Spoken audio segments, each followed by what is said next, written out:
பசுநெய் தயாரிப்பது எப்படி வாங்க பார்க்கலாம். நம்ம டெய்லி காய்ச்சிற பால் அந்த மாதிரி ஆடை வரும். ஆடையை எடுத்து ஒரு பவுலில் எடுத்து வச்சுக்கலாம். ஃப்ரீசரில் வைக்கணும். நான் 2 மாதத்து ஆடையை சேர்த்து வச்சுருக்கிறேன். அதை நான் எடுத்து மிக்சி ஜாரில் போட்டு விட்டு கூல் வாட்டர் ஊற்றி அரைச்சி எடுத்துக்கணும். எடுத்தோம்னா வெண்ணெய் திரண்டு வரும்.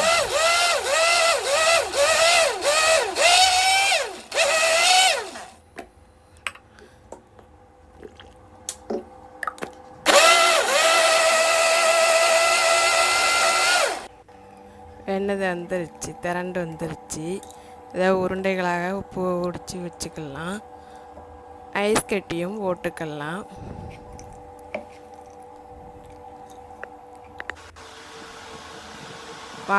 கூல் வாட்டர் ஊற்றி 2 டைம் அலசி எடுத்துக்கணும்.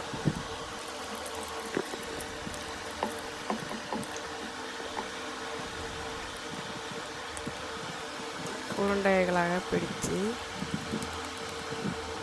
இன்னொரு பவுலில் மாற்றிக்கலாம்.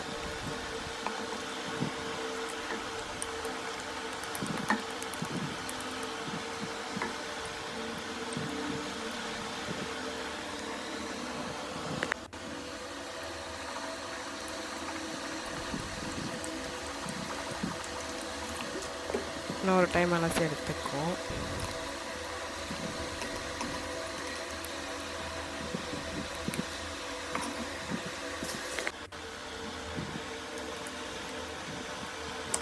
மூணு உருண்டைகளாக உருட்டி எடுத்துக்கலாம்.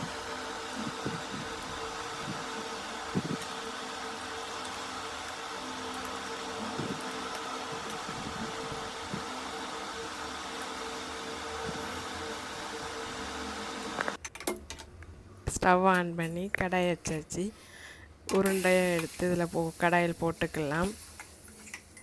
ஸ்டவ் மீடியம் ஃப்ளேமில் வச்சுக்கணும். அடி பிடிச்சிடக்கூடாது. நல்லா கிளறி விடவும். அடி பிடிக்காத அளவுக்கு கிளறிக்கணும்.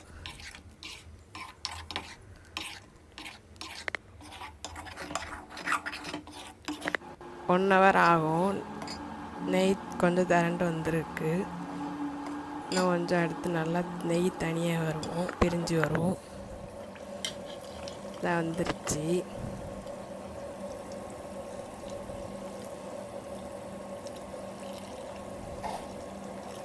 நெய் தனியாக வந்துருச்சு.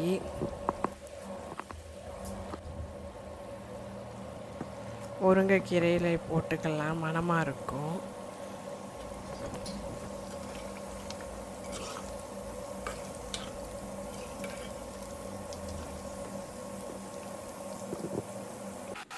ஸ்டவ் ஆஃப் பண்ணிவிட்டு வடிகட்டி வச்சுக்கலாம். ஒரு பவுலில் மாற்றி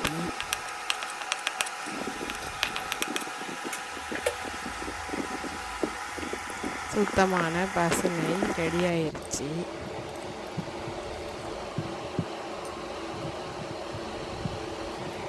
சேனல் பிடிச்சிருந்தால் லைக் பண்ணுங்கள், ஷேர் பண்ணுங்கள், சப்ஸ்கிரைப் பண்ணுங்கள்.